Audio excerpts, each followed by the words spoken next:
Tinuringang kuripot ng buong baryo kahit nag-donate ng giliba 500,000 para sa moske. Yun pala, binulsa ng bayaw para ipatayo ng mansyon. Panoorin kung paano nagwala ang asawa ko gamit ang loudspeaker ng moske. Napangiti si Amira habang tinititigan ang mga numero sa screen ng kanyang smartphone. Ili 500,000 para sa iilan sa Maynila.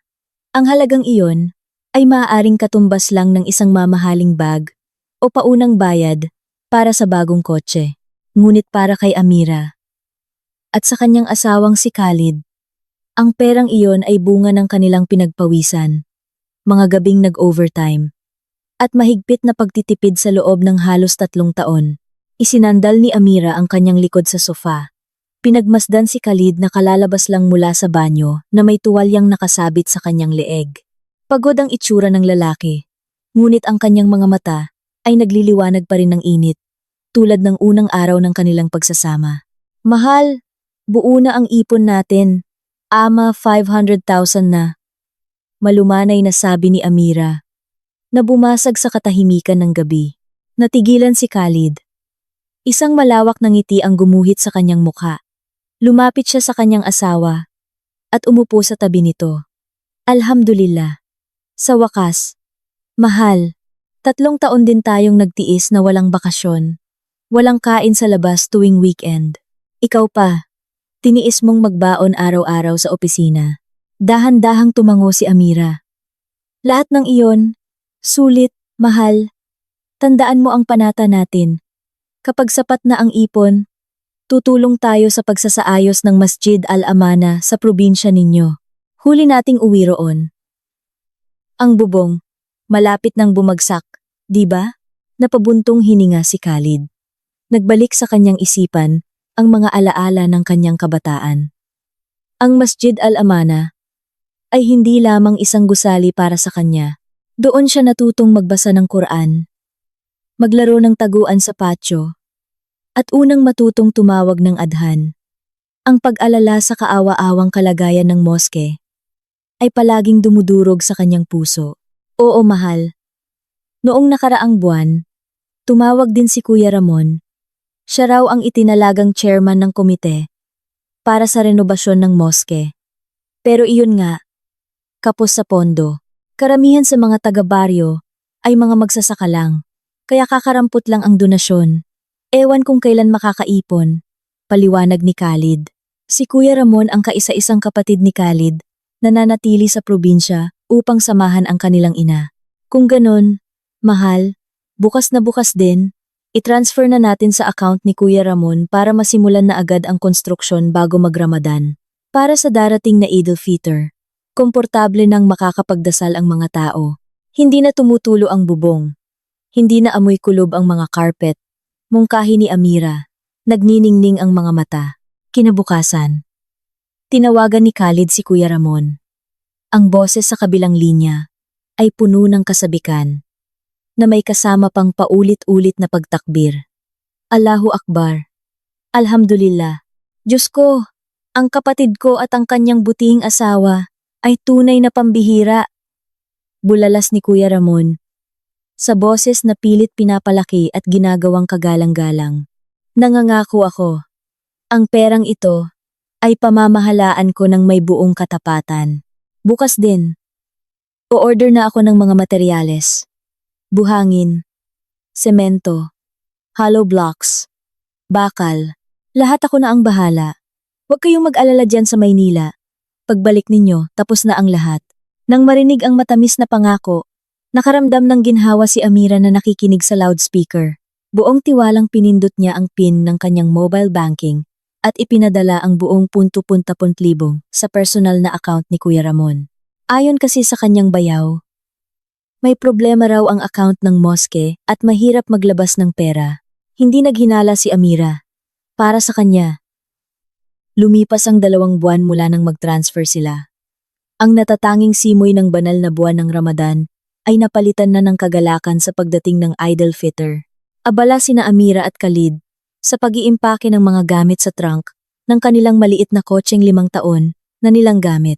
Nailagay na ba ang mga pasalubong para kay nanay? Mahal, Nasaan na?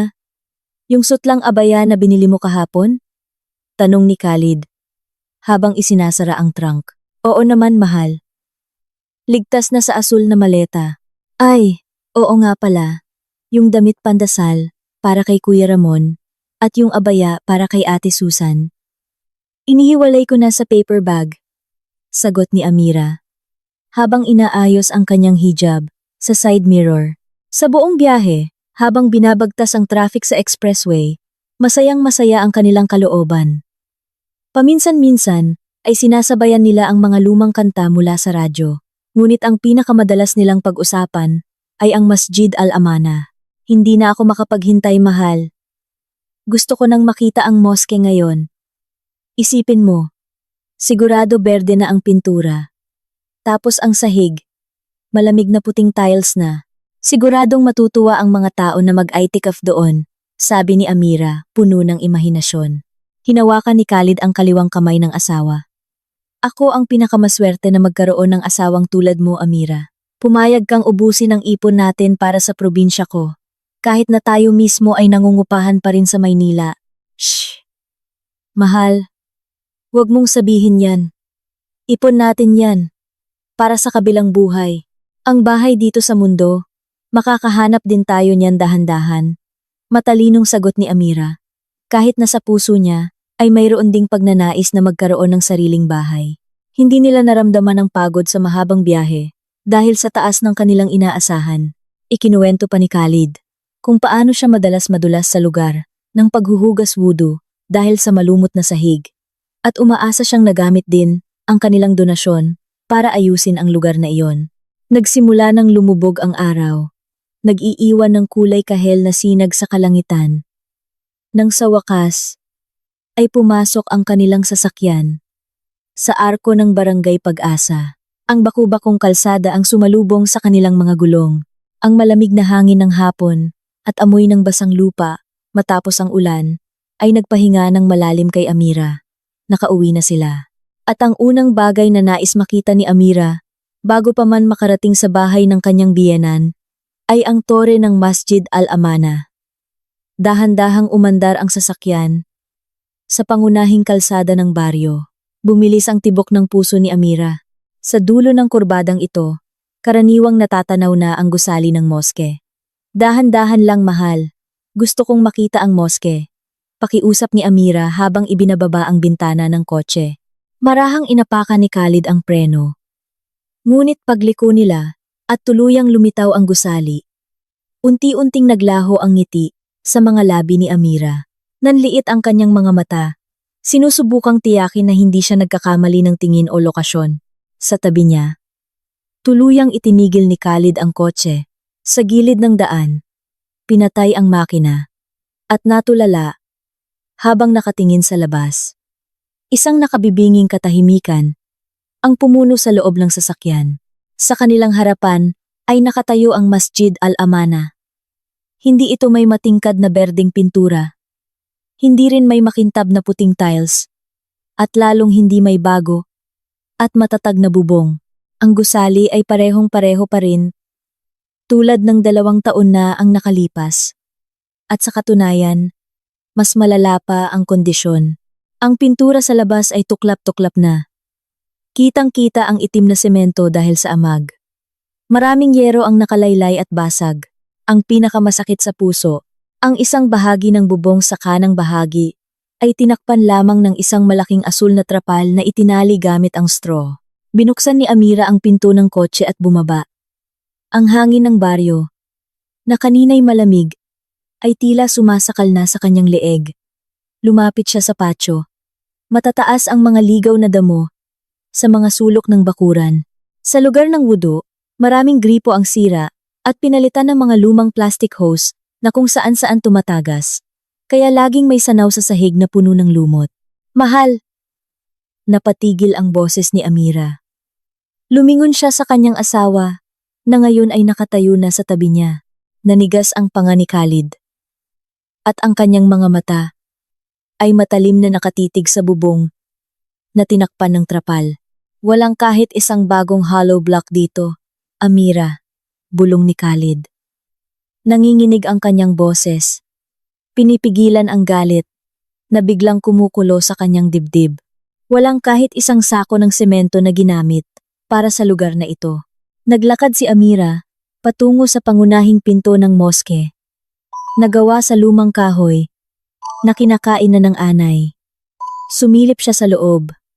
Ang carpet para sa pagdarasal ay ang parehong manipis at kupas na berdeng carpet. Amoy kulob at basa. Isang palatandaan na laging tumatagos ang ulan mula sa butas na bubong. Ang kahon para sa donasyon ay mukhang luma at marumi sa isang sulok. Libong. Mahal. Ang libong. Ang libong. Ang libong. Ang libong. Ang libong. Sa probinsyang ito ay dapat sapat na para maayos ang buong bubong at mapalitan ang sahig. Kahit hindi tiles, pero dito, kahit isang bagong pako, wala yata, sabi ni Amira. Nagsisimula ng mamasa ang kanyang mga mata. Mayroong halo-halong pagkadismaya, galit, at pagkalito sa kanyang puso. Uwi na tayo sa bahay ni nanay ngayon, sabi ni Khalid sa malamig na tono na bihirang marinig ni Amira. Kailangan kong kausapin si Kuya Ramon. Bumalik sila sa kotse sa gitna ng katahimikan. Ang magandang inaasahan na kanilang binuo sa buong biyahe ay nawasak at nagkalat sa patio ng sirasirang moske. Ang unang gabi sa probinsya ay puno ng alanganin. Hindi pa dumadalaw si Kuya Ramon at ang asawa niyang si Ate Susan dahil mayroon daw silang inaasikasong negosyo sa bayan at gabi na raw uuwi. Sinalubong sila ng kanilang biyena ng mga luha, ng pananabik at sunod-sunod na tanong tungkol sa Maynila. Kaya hindi na nagawang itanong agad ni Khalid ang tungkol sa moske noong gabing iyon. Kinaumagahan, nagpasya si Amira na pumunta sa naglalakong magugulay na karaniwang nakapwesto sa kanto ng baryo. Bukod sa gusto niyang ipagluto ang paboritong ulam ng kanyang biyanan at ni Khalid, nais din niyang balikan ang pakiramdam ng umaga sa probinsya. Sa ilalim ng puno ng balete sa kanto, ang kariton ng gulay ni Mang Cardo ay pinagkakaguluhan na ng mga nanay na nakadaster.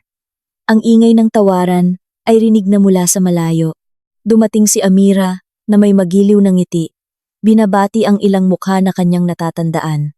Uy, si Amira, asawa ni Khalid. Kailan ka pa dumating? Iha, bati ni Aling Inday. Kapitbahay ng kanyang biyanan. Kahapon lang po, Aling Inday. Magalang na sagot ni Amira, habang nagsisimulang pumili ng kamatis at sili. Ngunit, mabilis na napansin ni Amira ang pagbabago sa paligid. Ang ilang mga ina na kanina'y masayang nagtatawanan, ay biglang tumahimik, nagtinginan, at nagsimulang magbulungan, habang nakatingin sa kanya. Sapat ang talas ng pandinig ni Amira, upang makuha ang ilang piraso ng mga salitang lumalabas sa kanilang mga bibig. Ayan. Yan yung manugang ni Aling Lasmi, na galing Maynila. Oo, sa building daw nagtatrabaho. Malaki rin daw sahod ng asawa. Oo, may dalang kotse pero napakakuripot. Yung moske ng sarili nilang baryo. Malapit nang gumuho pero ni Cinco, walang ambag. Natigilan sa ere ang kamay ni Amira, na may hawak na kamatis. Uminit ang kanyang dibdib. Sinulyapan niya ang pinanggalingan ng boses.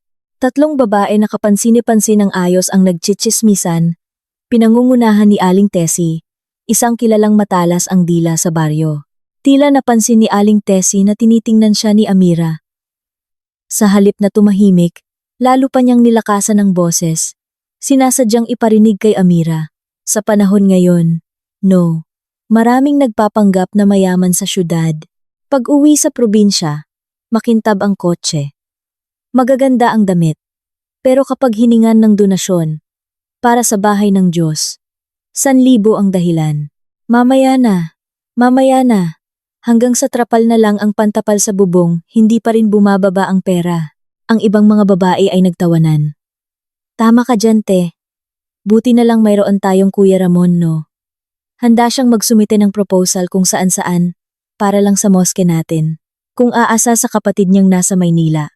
Naku, asa pa. Kinagat ni Amira ang kanyang ibabang labi, hanggang sa maramdaman ang hapdi. Sumisigaw ang kanyang puso. Kuripot?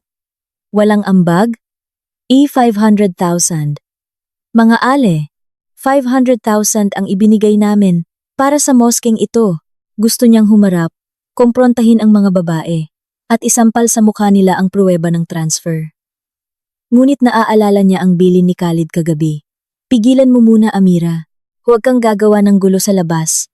Hanggat hindi natin naririnig ang paliwanag mula mismo kay Kuya Ramon. Ayokong atakihin sa puso si nanay dahil sa iskandalo. Habang lumulunok ng mapait na katotohanan, mabilis na binayaran ni Amira ang kanyang mga pinamili kay Mang Cardo. Walang anumang salita o tawad. Tumalikod siya at mabilis na lumayo sa kanyang likuran. Malabo pa niyang naririnig ang mapanghamak na tawanan. Habang pauwi, hindi na napigilan ni Amira ang pagpatak ng kanyang mga luha. Hindi lang dahil sa insulto, kundi dahil sa sakit ng kawalang katarungan. Ang tapat niyang hangarin ay siniraan, ang kanyang sakripisyo ay binaliwala. Pagpasok niya sa kusina ng bahay ng kanyang biyenan, agad napansin ni Khalid na nagtitimpla ng kape, ang namumulang mata ng kanyang asawa. Amira, anong nangyari sa'yo? May nang-away ba sa'yo sa daan? Nag-aalalang tanong ni Khalid. Inilapag ni Amira ang supot ng pinamili sa mesa, nang may puwersa, at humagulgol sa dibdib ng kanyang asawa. Sa gitna ng kanyang mga hikbi, ikinuwento niya ang bawat panlalait, bawat insulto, at bawat salitang kuripot na ipinukol sa kanya ng mga tao kaninang umaga. Muling nanigas ang panga ni Khalid. Mas matigas kaysa dati. Ang tasa ng kape sa kanyang kamay ay malakas niyang ibinaba sa mesa. Mamayang gabi mismo, kakaladkarin ko si Kuya Ramon sa sala. Wala na akong pakialam. Gigil na sabi ni Khalid, puno ng pinipigilang galit. Kinagabihan, pagkatapos ng hapunan na walang lasa para kina Amira at Khalid, nagtipon ang pamilya sa sala. Ang kanilang biyenan ay nanonood ng teleserye. Habang kararating lang, nina Kuya Ramon at Ate Susan. Pumasok si Ate Susan na may kilos na nagpakunot noo kay Amira. Suot niya ay isang makapal at mukhang mamahaling abaya. Ang kanyang mga kamay ay pinalamutian ng mga alahas na ginto na kumakalansing sa bawat galaw. Nagdala siya ng basket ng mga imported na prutas at isang kahon ng cake mula sa isang kilalang tindahan sa bayan. Lubhang taliwas ito sa mga daing ni Kuya Ramon sa telepono tungkol sa hirap ng paghahanap ng pera sa baryo. Uy, kapatid kong taga-siyudad. Lalo kang tumataba ah. Khalid. Si Amira naman, parang maputla. Kulang ba sa bakasyon dyan sa Maynila? Bati ni Ate Susan, sa matinis na boses, at pilit na tawa. Isang manipis na ngiti lang ang isinukli ni Amira. Okay lang kami ate. Salamat. Umupo si Kuya Ramon sa harap ni Khalid. Nagdekwatro, at nagsindi ng sigarilyo. Kamusta ang biyahe, Khalid? Maayos ba? Pasensya na. Hindi namin kayo nasalubong ni Ate Susan mo kahapon. Alam mo na. Busy sa negosyo. Sunod-sunod ang order ng materyales. Hindi na nagpaligoy-ligoy si Khalid. Tinitigan niya ang kanyang kapatid, ng diretso at matalim. Ang biyenan, na napansin ang pagbabago sa aura ng bunsong anak, ay pinatay ang telebisyon. Kuya Ramon! Tawag ni Khalid. Ang kanyang boses ay mababa, ngunit puno ng diin. Dumaan kami ni Amira sa moske kahapon. Bakit parang mas lumala pa ang kalagayan? Bubong na butas-butas. Tinakpan lang ng trapal. Nasaan napunta ang manbiing libong-libong na transfer ko? 2 buwan na ang nakalipas. Ang direktang tanong ay nagpatigil sa mundo sa sala. Tumigil sa pagkalansing ang mga alahas ni Ate Susan. Nanlaki ang mga mata ng biyanan. Palingalinga kina Khalid at Ramon. 500,000? Nag-donate ka ng GA 500,000 anak?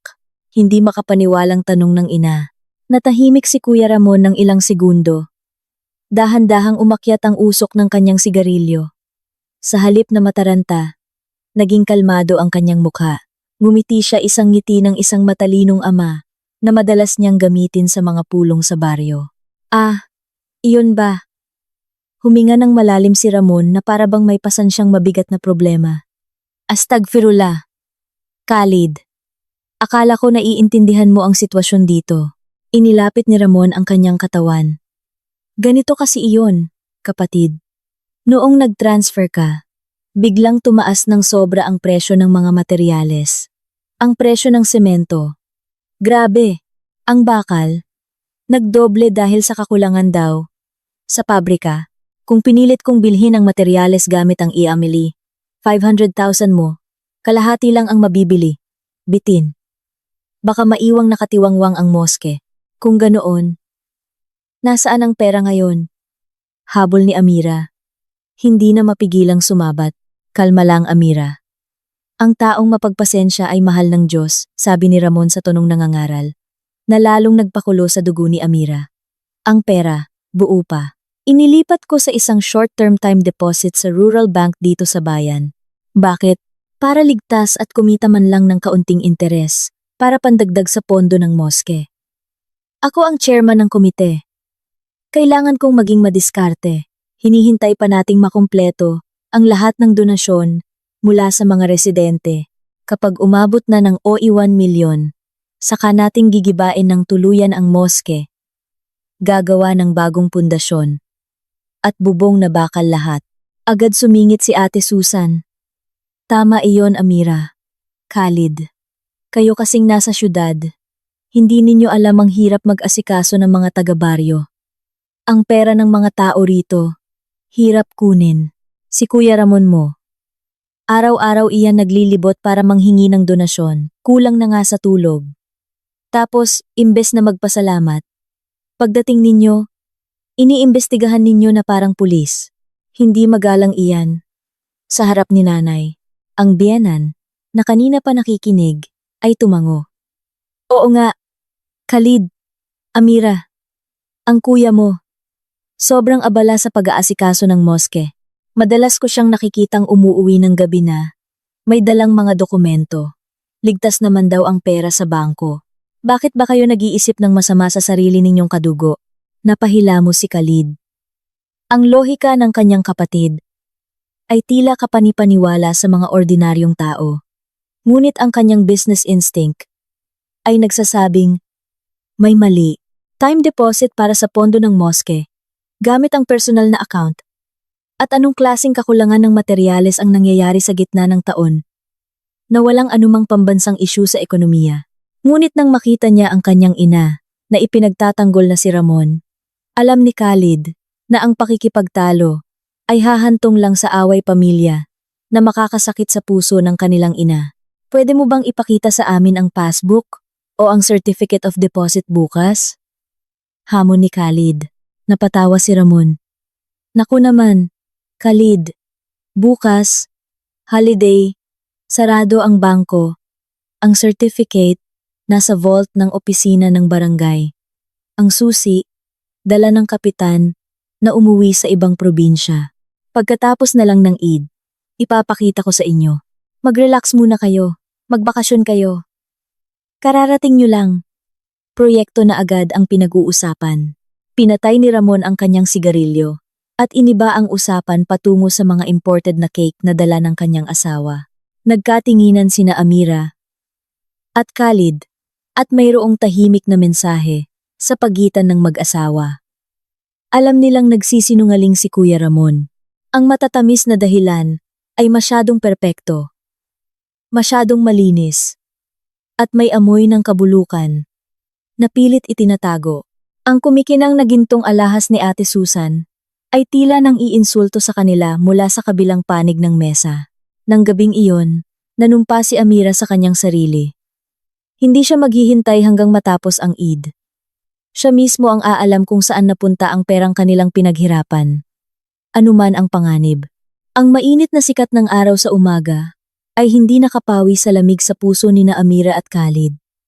Pagkatapos ng tahimik na debate sa sala kagabi, nagkasundo silang ang pananahimik. At paghihintay ay hindi isang opsyon. Sinasabi ng kanilang kutob na mayroong napakalaking mali na nangyayari sa baryo. Pupunta tayo sa bahay ni Kuya Ramon ngayong umaga. Bulong ni Khalid habang inaayos ni Amira ang kanilang higaan. Ang dahilan, pagbisita lang. Pero isa lang ang layunin ko. Amira, gusto kong makita kung anong negosyo. Ang biglang nagpaabala kay Kuya Ramon na hindi man lang niya masundo ang sarili niyang kapatid. Sumang-ayon si Amira. Agad siyang naghanda. Hindi nagtagal, nagpaalam sila sa kanilang biyenan sa dahilang maglalakad-lakad lang sila sa baryo. Ang bahay ni Kuya Ramon ay medyo malayo sa sentro ng baryo. Sa dulo ng kalyeng, ilang-ilang nakatabi ng mga taniman. Sa pagkakatanda ni Amira, ang bahay na iyon dati ay isang simpleng bahay na gawa sa kahoy, na laging maputik ang bakuran kapag umuulan. Ngunit nang lumiko ang kanilang maliit na kotse sa kalyeng, ilang-ilang, ang tanawin sa kanilang harapan ay nagpahinto sa hininga ni Amira. Sa dulo ng kalsada, ang lumang bahay na kahoy ay naglaho na. Sa halip, nakatayo ang balangkas ng isang malaki at modernong minimalist na gusali na kasalukuyang itinatayo. Ang makakapal na pader ng hollow blocks ay maayos ng nakahanay, at ang iba ay napalitadahan na. Matitibay na poste ng semento ang sumusuporta sa ikalawang palapag na kasalukuyang binubuhusan. Napapalibutan ng mga andamyo ang gusali, na parang isang malaking proyekto.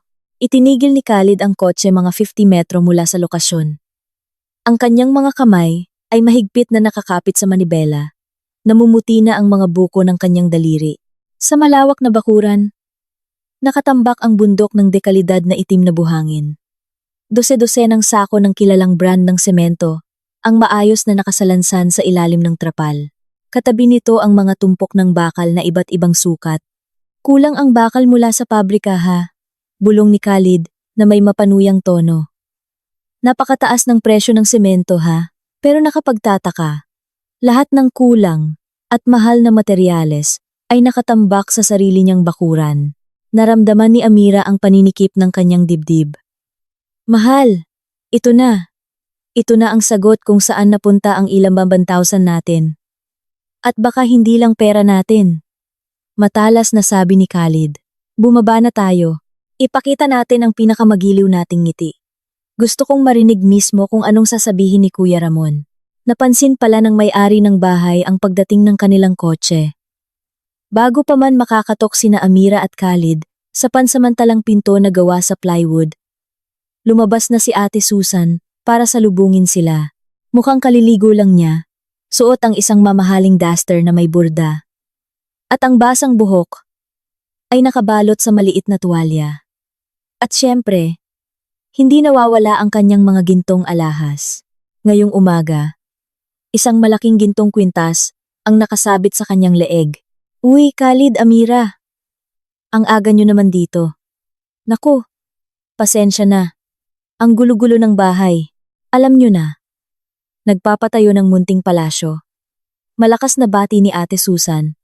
Sinadyang idiin ang salitang palasyo. Oo ate, naglalakad-lakad lang kami para magpahangin. Dumaan na rin kami. Nandyan ba si Kuya Ramon? Tanong ni Khalid. Pilit na pinapakalma ang kanyang ekspresyon. Kaaalis lang ni Kuya Ramon, tiningnan lang yung foreman sa hardware. Halika, pasok kayo sa likod. Sa may kubo, maayos na doon, anyaya ni Ate Susan habang naglalakad papasok, nilalagpasan ang mga tumpok ng semento. Sumunod sina Amira at Khalid. Habang naglalakad, nilibot ng mata ni Amira ang paligid. Ang sahig sa unang palapag ay sinisimulan ng lagyan ng malalaking puting granite tiles, lubhang kabaligtaran, ng amoy kulob at malumot na sahig sa Masjid Al-Amana na 2 kilometro lang ang layo. Pagdating sa kubo sa likod, inutusan ni Ate Susan ang kanyang katulong isang bagay na ngayon lang nalaman ni Amira na mayroon na pala sila na magtimpla ng tsaa at magdala ng merienda.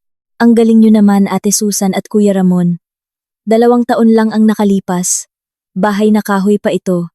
Ngayon magiging mansyon na. Siguradong malakas ang negosyo ninyo.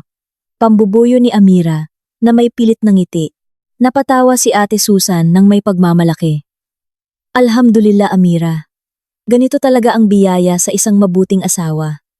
Si Kuya Ramon mo, maraming hawak na proyekto sa baryo ngayon.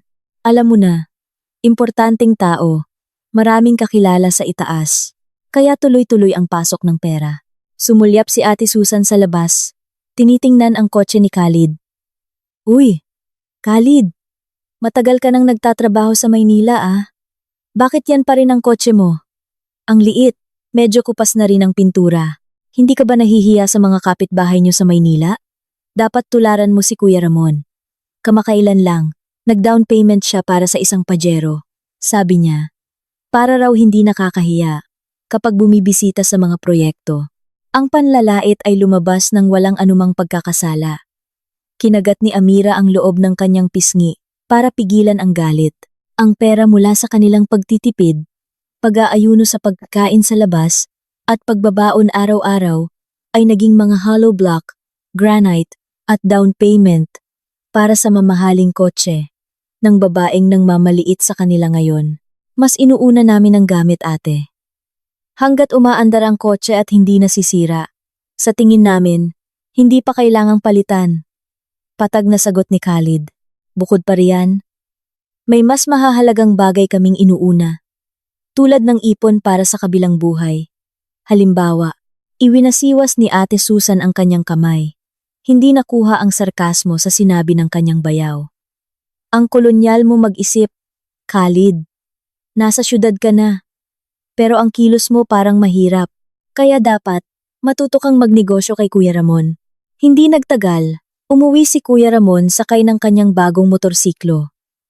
Tila nagulat siya nang makita sina Khalid at Amira. Ngunit mabilis niyang isinuot ang kanyang masayang maskara. Hindi gaanong nagtanong si Khalid. Nagmasid lang siya. Iniipon ang bawat kaduda-dudang detalye sa kanyang isipan na parang mga piraso ng puzzle. Matapos uminom ng tsaa, nagpaalam na sila sa dahilang mag-isa lang ang kanilang ina sa bahay. Habang pauwi, itinigil ni Khalid ang kotse sa harap ng tahimik na barangay hall. Amira, hahanap ako ng paraan para tingnan ang bank statement sa bangko sa bayan. Kaya mo bang pumunta mag-isa sa bahay ni Mang Kasim? Siya ang ingat yaman ng komite ng moske, di ba? Nasa likod lang ng barangay hall na ito ang bahay niya. Sabi ni Khalid. Kaya ko, mahal. Alam ko na ang itatanong ko, matatag na sagot ni Amira. Nang makaalis si Khalid, naglakad si Amira sa isang makipot na eskinita sa likod ng barangay hall. Natagpuan niya ang isang simpleng bahay na may kupas na berdeng pintura, ang bahay ni Mang Kasim. Isang payat na lalaking nasa katanghaliang gulang ang nagbibiyak ng kahoy nang batiin siya ni Amira. Waalaikum salam. Naku, si Ma'am Amira. Tuloy po kayo. Salubong ni Mang Kasim. Dali-daling ipinunas ang maruming kamay sa kanyang pantalon. Sa maliit na sala na tanging sikat ng araw mula sa bintana ang nagsisilbing ilaw, umupo si Amira kaharap si Mang Kasim. Matapos ang ilang sandaling kumustahan, diretsyong tinungo ni Amira ang kanyang pakay. Mang Kasim, pasensya na po kung nakaabala ako. Gusto ko lang po sanang itanong ang tungkol sa progreso ng moske. Medyo nalungkot po kami ni Khalid nang makita naming parang mas nasira pa yata. Napabuntong hininga si Mang Kasim. Ang kanyang mukha ay nababalot ng pag-aalala. Ganoon na nga po, ma'am. Ako bilang ingat yaman. Nahihiya rin po talaga. Nagtatanong na ang mga tao kung kailan sisimulan. Pero ang pondo po ng moske natin ay walang-wala. Malayo pa sa pambili ng semento. Minsan pambayad ng kuryente at tubig. Kinukuha pa sa donasyon tuwing Biyernes. Walang laman? Pero hindi po ba may plano para sa malakihang pangangalap ng pondo? Pambubuyo ni Amira. Opo. Pero magkano lang po ba ang kaya ng mga taga-baryo? Heto po. Ma'am, tingnan ninyo. Tumayo si Mang Kasim. Kinuha ang isang lumang notebook na may batik na pabalat mula sa kanyang aparador at inilagay sa harap ni Amira. Ito po ang nag-iisang libro de kwenta ng moske. Binuksan ito ni Amira. Sinundan ng kanyang daliri ang mga hanay ng numerong isinulat kamay. Ang mga halaga ay nasa 1,000 at daan-daang piso. Donasyon mula sa lingkod ng Allah, ag 1,000. Donasyon tuwing Biyernes, Mila, 3,500. Donasyon ni Ginoong X, Alan 10,000. Binuklat ni Amira ang mga pahina. Hanggang sa buwan, kung kailan sila nag-transfer. Malinis ang pahina. Walang nakasulat na 500,000. Ang kabuang balanse sa buwang iyon ay 43,500 lamang. Mang Kasim. Nanginginig ang boses ni Amira. Mayroon po bang ibang libro? Baka po may espesyal na bank account na hawak ang chairman ng komite? Umiling si Mang Kasim. Ang patakaran po, lahat ng pondo ay dumadaan muna sa akin.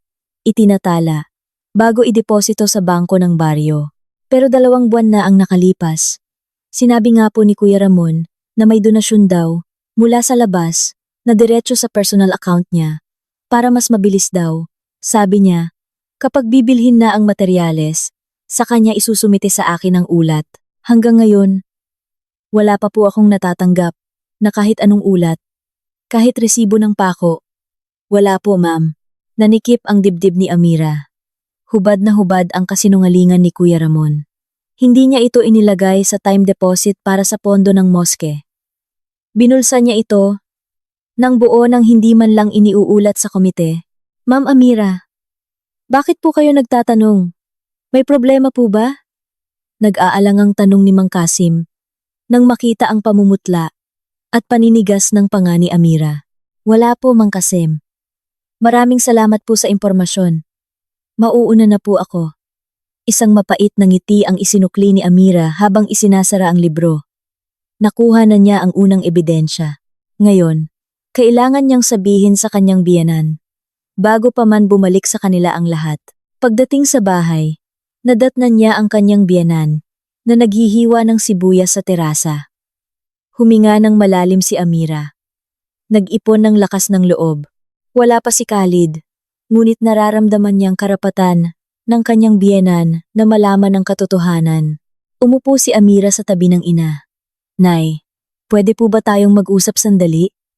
Tungkol po ito kay Kuya Ramon at sa moske. Natigilan ang kamay ng biyenan na may hawak na kutsilyo. Tinitigan niya si Amira. Ano na naman Amira? Kagabi, ipinaliwanag na ng kuya mo. Bakit pinag-uusapan pa rin? Nay, galing po ako sa bahay ni Mang Kasim. Ang ingat yaman ng moske. Sa libro de kwenta, wala pong anumang ulat tungkol sa alamang 100,000 na transfer ni Khalid. Wala ring linaw tungkol sa donasyong pumasok sa account ni Kuya Ramon. Malumanay na paliwanag ni Amira. Sa halip na magulat o mag-alala, nanigas ang mukha ng biyenan. Medyo malakas niyang inilapag ang kutsilyo at sibuyas. Amira! Tumaas ang boses ng biyenan na ikinagulat ni Amira. 2 araw ka pa lang dito sa baryo. Paikot-ikot ka na para maghanap ng mali sa bayaw mo. Si Mang Kasim, matanda na, makakalimutin na.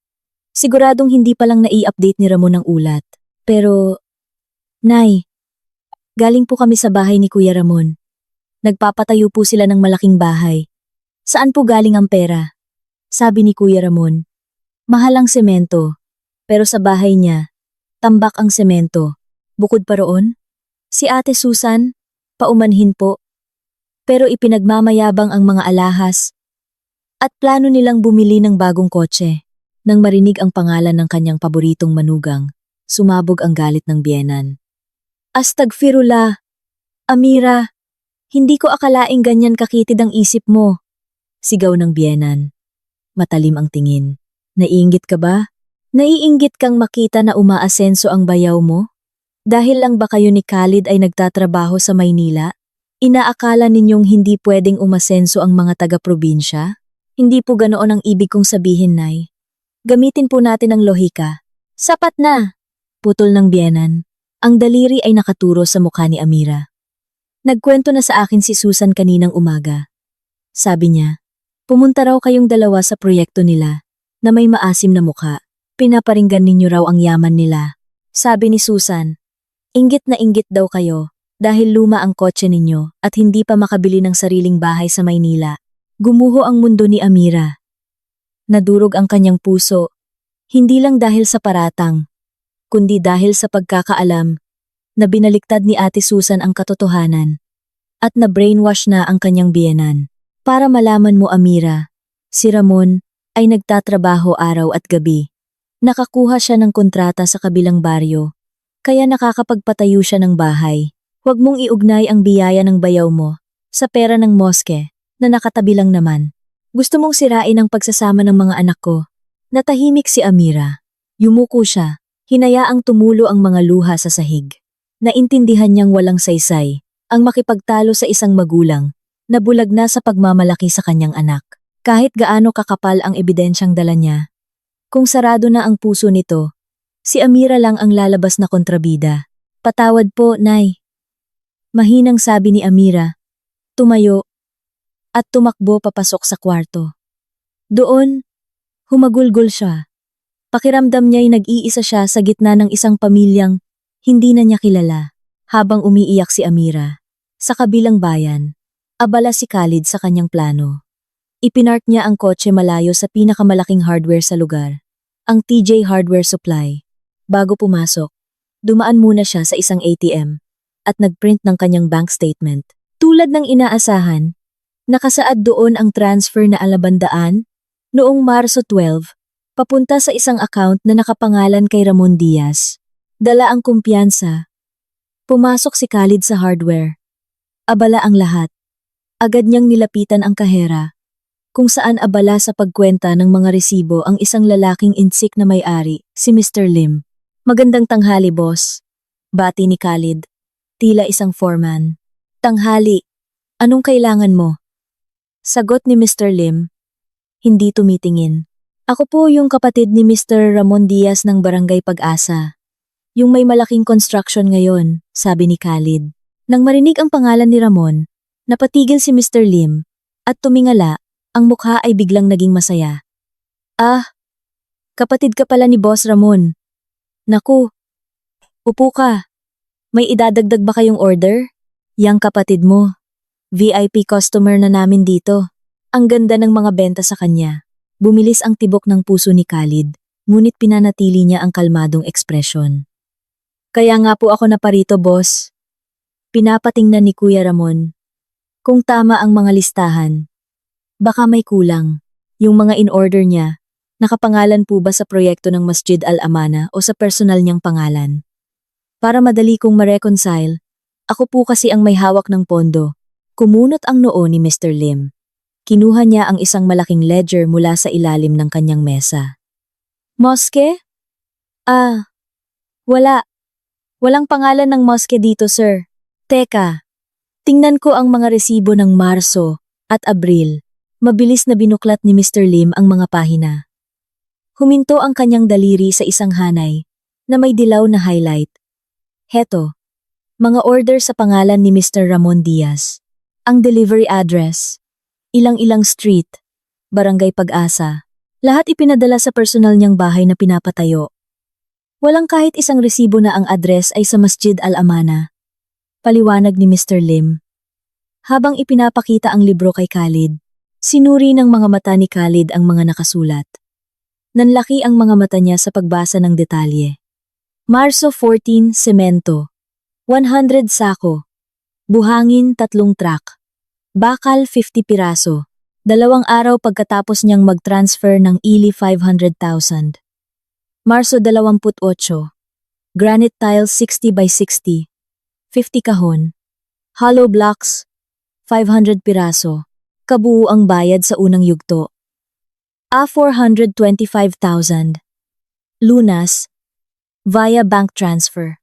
Ang numerong iyon ay parang martilyong humampas sa puso ni Khalid. 425,000. Binayaran 2 araw lang matapos pumasok ang donasyon niya. Ang mga kasinungalingan tungkol sa mahal na materyales, kakulangan ng bakal, at time deposit sa bangko, ay gumuho. Lahat ay kasinungalingan para makapagtayo ng palasyo sa pagdurusa ng iba. Binayaran lunas via transfer, boss?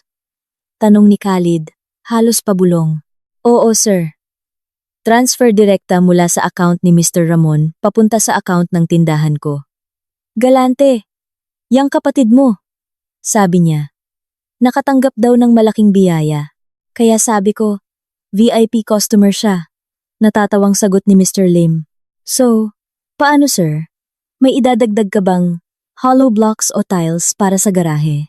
Huminga ng malalim si Khalid, pinipigilan ng kamao na humampas sa mesa. Ang galit, hiya, at pagkadismaya ay naghalo-halo sa kanyang dugo.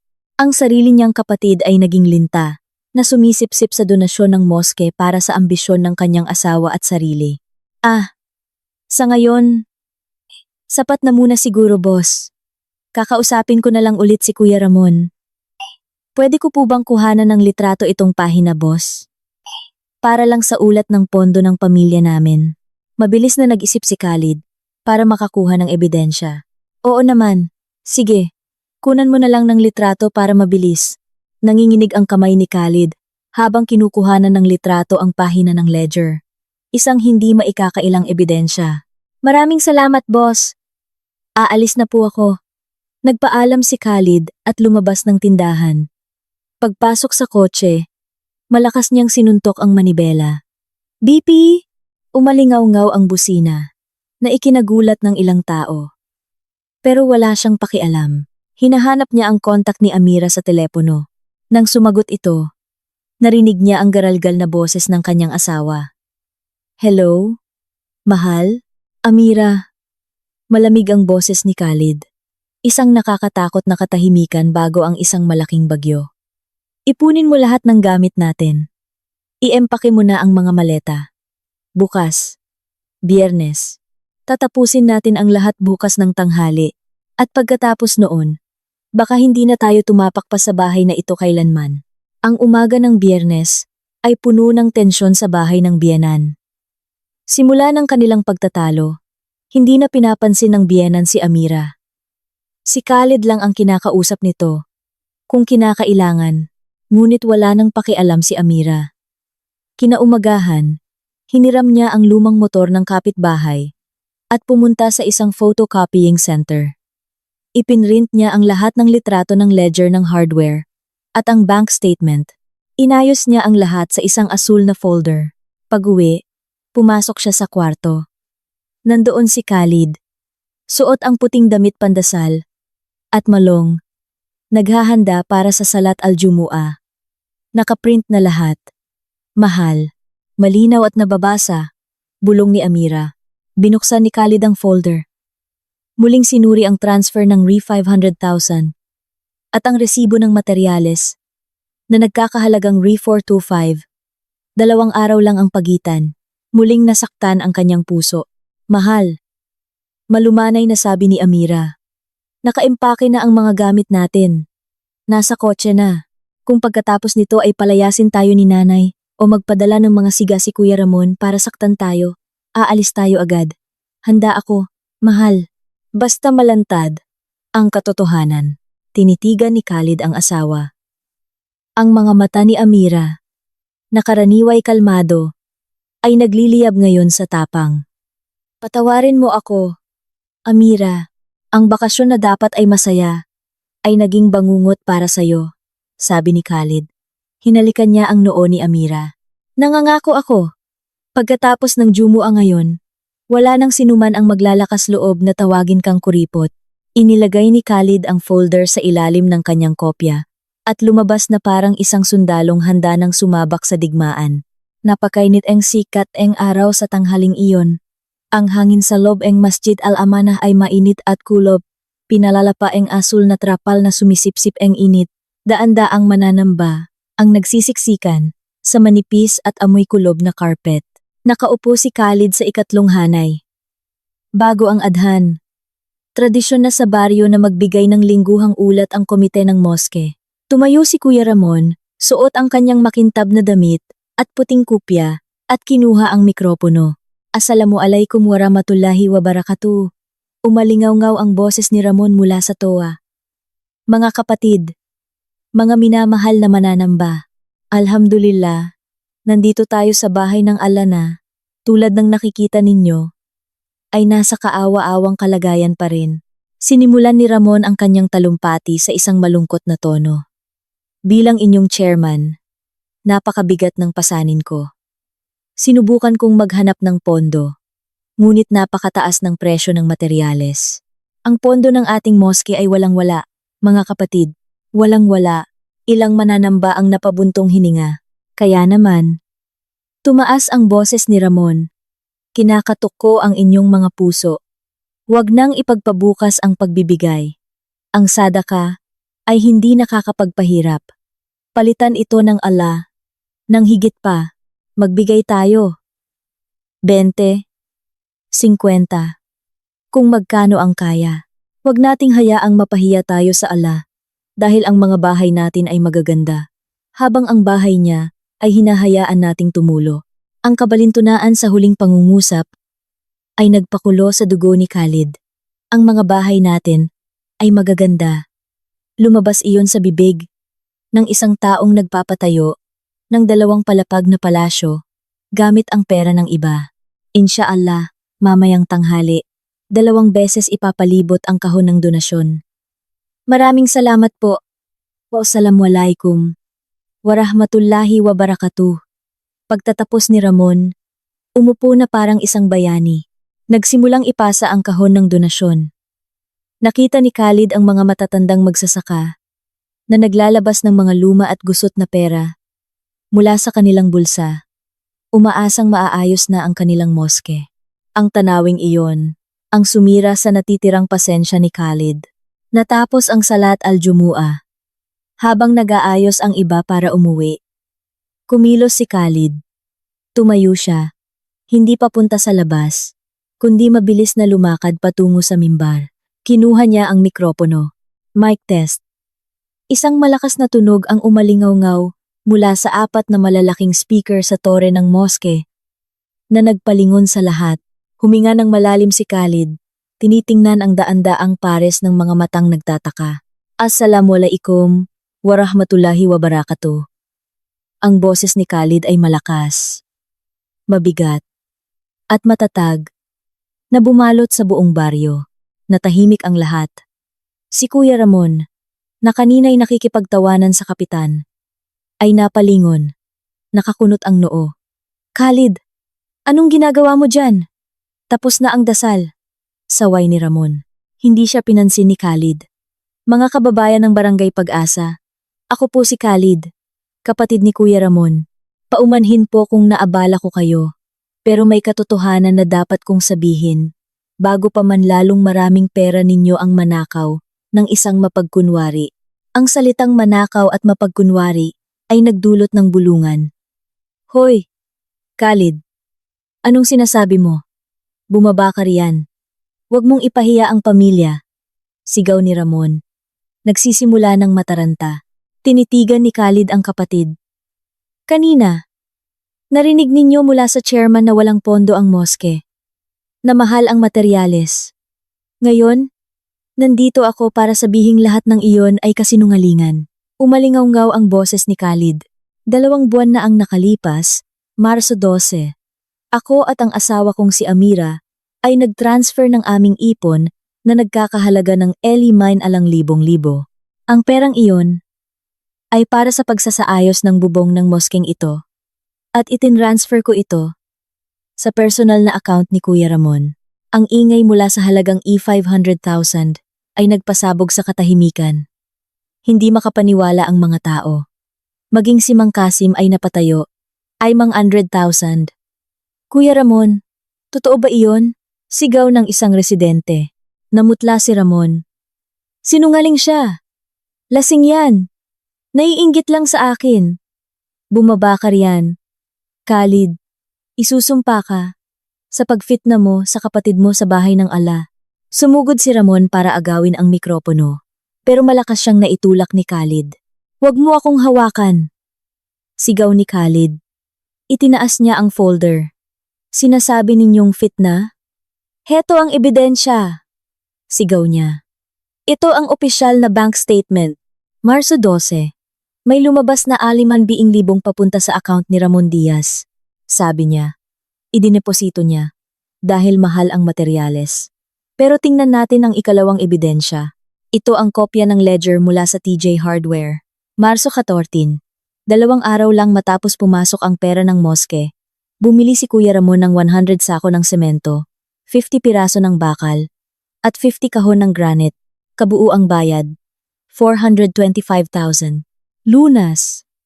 Via transfer. Mula sa personal niyang account. At saan dinala ang materyales? Sa personal niyang bahay. Sa Kenanga Street. Isang nakamamatay na katahimikan ang bumalot sa lahat. Maging ang hangin ay tila huminto. Sa bahay nila, narinig ito ng kanilang ina sa pamamagitan ng toa at napaupo sa sahig, umiiyak. Sa moske, nawala sa sarili si Ramon. Peke yan. Magaling siyang mag-edit ng papel. Huwag kayong maniwala. Sumugod ulit siya kay Khalid. Nagkagulo. Hinila ng kapitan at ng ilang kabataan si Ramon palayo. Binalik ni Khalid ang tingin sa mga tao. Ang kanyang boses ay nagsimulang manginig sa emosyon. Sa loob ng ilang araw dito, ang asawa kong si Amira ay nilait. Habang namimili, tinawag siyang kuripot, mayabang na taga-siyudad na ayaw mag-donate. Umiyak ang asawa ko gabi-gabi. Tinitiis ang sakit para lang maprotektahan ang pangalan ng pamilya. Samantalang ang pera naming pinag-ipunan, ang perang tinipid namin mula sa aming pagkain, ay ninakaw para ipatayo ang 2 palapag na palasyo ng inyong chairman. Itinuro ni Khalid ang kapatid. Tingnan ninyo siya. Tumayo siya sa harap ninyo. Dala ang pangalan ng Allah. Humihingi ng 20 pesos mula sa mga bulsa ninyo habang nakaupo siya sa milyon-milyong pera. Na dapat sana'y bubong. Napoprotekta sa inyo. Habang nagpapatira pa kayo. Hindi ito pagnanakaw lang. Ito ay pagtataksil sa bahay ng Allah. Sumabog ang galit ng mga tao. Biglang tumayo si Mang Kasim. Totoo ang sinasabi ni Khalid! Sigaw niya. 2 buwan nang walang isinusumiteng pondo sa akin si Ramon. Pinipilit pa niya akong pumirma sa isang pekeng proposal?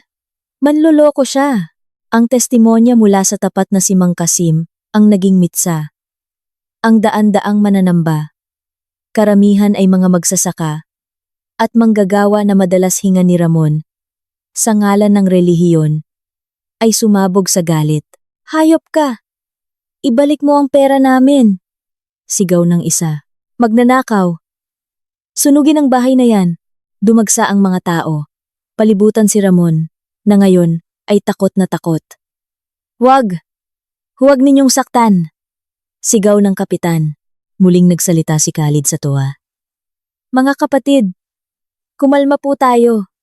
Huwag nating dungisan ang moske. Sa labas, ang mga tsismosa, kasama si Aling Tessie, ay nakatayo, nakanganga sa hiya. Sa gitna nila, dahan-dahang lumakad si Amira papalapit. Umiiyak siya, hindi sa lungkot, kundi sa ginhawa. Ang mga tao ay kusang tumabi para bigyan siya ng daan. Ang kanilang mga matay puno ng pagsisisi at paggalang. Lumabas si Khalid mula sa moske. Sinalubong niya ang kanyang asawa at niyakap ito ng mahigpit sa harap ng buong baryo. Tapos na, Amira. Nanaig na ang katotohanan. Bulong niya. Sa kanilang likuran, ang sirasirang Masjid Al-Amana ay naging tahimik na saksi sa pagbagsak ng maskara ng isang taksil. Nang tanghaling iyon, ang patio ng Masjid Al-Amana ay naging korte ng bayan. Hindi umalis ang mga tao kahit tapos na ang dasal. Dumating ang 2 pulis. Si Ramon ay nakaupo sa isang upuan, nakayuko, hindi makatingin sa mga taong puno ng galit. Mr. Ramon, sabi ng kapitan, malinaw na ang ebidensya. Ginamit mo ang pondo ng simbahan para sa sarili mong kapakanan. Ito ay krimen ng paglustay at panloloko. Maipapaliwanag ko, kapitan. Hiram? Ang paghiram ng walang paalam ay pagnanakaw. Sigaw ng isang residente. Tumingin ang pulis kay Khalid. Sir Khalid, bilang pangunahing donor, gusto niyo po bang mag-file ng opisyal na reklamo ngayon? Tinitigan ni Khalid ang kapatid. Kahit galit, may kaunting awa pa rin siyang nararamdaman. Hinawakan ni Amira ang braso niya. Senyales na susuportahan niya anuman ang desisyon nito. Binibigyan ko siya ng 2 araw. Malamig na sabi ni Khalid. Sapat na malakas para marinig ng lahat. Kung sa loob ng 2 araw, ay hindi na ibalik ng buo ang ulim-maling 3,000 sa account ng komite na hawak ni Mang Kasim. Sisiguraduhin kung sa kulungan siya magdiriwang ng Eid. Ang ultimatum ay parang hatol. Sumang-ayon ang kapitan. Narinig mo iyon, Ramon. 2 araw. Ang parusang panlipunan ay nagsimula na. Habang inihahatid si Ramon pauwi, walang bumabati sa kanya. Tanging mga mapanuyang tingin at bulungan ang sumalubong sa kanya. Pagdating ni Ramon sa kanyang hindi pa tapos na bahay, nadatnan niya si Ate Susan na kausap ang isang ahente ng kotse. Kinukumpirma ang kulay ng Pajero na bibilhin niya. Nang makita ang hitsura ng asawa, nabitawan ni Susan ang telepono. Hindi pagnanakaw. Komisyon yan, sabi ni Ramon. Gawa-gawa lang yan ni Khalid at ng asawa niyang inggitera. Sigaw ni Susan. Tumahimik ka, Susan. Sigaw ni Ramon. Basag ang boses. Bisto na ang lahat. Dala ni Khalid ang mga resibo. Tapos na tayo. Nanlambot ang mga tuhod ni Susan. Bumagsak siya sa sahig na granite na binili mula sa nakaw na pera. Nang araw ding iyon, mabilis na naningil ang karma. Kailangang maibalik ang kala 500,000. Walang natira sa kanilang account. Umiiyak. Hinubad ni Susan ang kanyang mga alahas. Ang bagong motorsiklo ay ibinenta sa bagsak presyo. Ang pangarap niyang palasyo ay gumuho. Samantala, sa bahay ng pamilya, lumapit ang kanilang ina kay Amira. Lumuhod ito sa harap niya. Patawarin mo ako, Amira. Patawarin mo ang hangal na inang ito. Humahagulgol ang matanda. Nabulag ako sa kayamanan. Pinaniwalaan ko sila. Ako pa ang nagalit sa inyo na siyang nagsakripisyo. Napakalaki ng kasalanan ko. Niyakap ni Amira ang kanyang biyenan.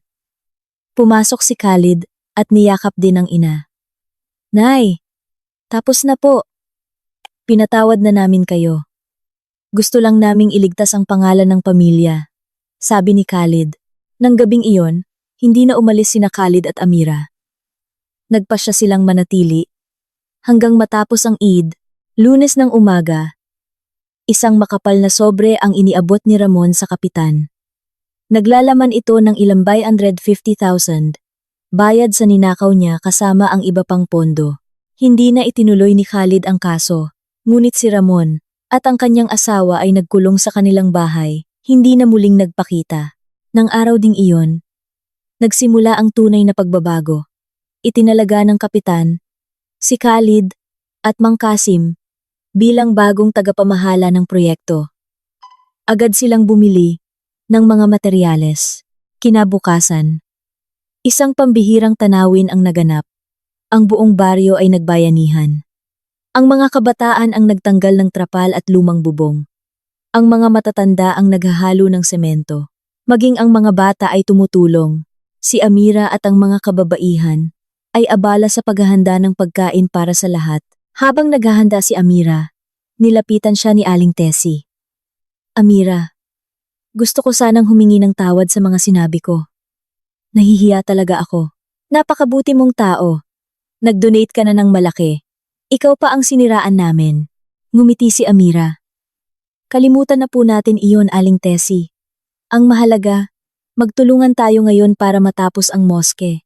Araw-araw, sa huling linggo ng Ramadan, ang lahat ay nagtrabaho ng may ngiti at pagod. Dahil sa bayanihan, mabilis na umusad ang renobasyon. Nailagay ang bagong bubong na bakal. Napalitan ng puting tiles ang sahig at napinturahan ng mint green ang mga pader. Ang lugar ng wudu ay naayos na rin, gabi-gabi. Ipinapaskil ni Mang Kasim ang ulat ng gastos, kaya buo ang tiwala ng lahat. Umalingaw-ngaw ang takbir sa pagsalubong ng Eid al-Fitr. Sa unang pagkakataon, ang Masjid al-Amana ay napuno ng mga mananamba na umabot pa sa bagong ayos na patio. Ang gusali ay mukhang bago, maganda, at kagalang-galang. Kinaumagahan, sa araw ng Eid, naglakad sina Amira, Khalid, at ang kanilang ina papunta sa moske. Inakbayan ng biyenan si Amira nang may pagmamalaki. Pagpasok ni Amira sa moske, naramdaman niya ang lamig ng bagong tile sa kanyang mga paa. Tumingala siya, wala ng trapal. Nang magpatira pa si Khalid para magsujud, isang butil ng luha ang pumatak mula sa kanyang mata. Ang lahat ng hirap, sakit, at galit ay nauwi sa isang napakapayapang sandali. Ganoon din ang naramdaman ni Amira. Ang kanilang panata ay natupad na. Pagkatapos ng dasal, nagbatian at nagpatawaran ang lahat. Halos lahat ng residente ay lumapit kina Amira at Khalid para magpasalamat at batiin sila. Ang mga panlalait ay napalitan ng mga tapat na panalangin. Ngunit sa gitna ng kasayahan, may dalawang taong wala. Sa dulo ng kalyeng ilang-ilang, sa loob ng kanilang hindi pa tapos na bahay, sumisilip mula sa bintana sina Ramon at Susan. Hindi sila makalabas dahil sa kahihiyan. Walang nang kumakalansing na alahas, walang mamahaling kotse. Tanging mapait na katahimikan ang kasama nila sa araw ng tagumpay na hindi nila maipagdiwang. Ang katarungan, minsan, ay dumadaan sa isang mahirap at masakit na landas. Ngunit tulad ng alingaw-ngaw mula sa speaker ng moske noong tanghaling iyon, palaging hahanapin ng katotohanan ang paraan upang marinig, wasakin ang kasamaan, at muling itayo ang mga lugar ng kabutihan sa pundasyon ng katapatan. Hindi ba't nakakakilabot ang ginawa ng bayaw? Kung ikaw ang nasa posisyon ni Khalid, ipakukulong mo ba ang sarili mong kapatid? O bibigyan mo lang siya ng palugit para isauli ang pera? Subukang isulat ang iyong pipiliin at dahilan sa comment section sa ibaba.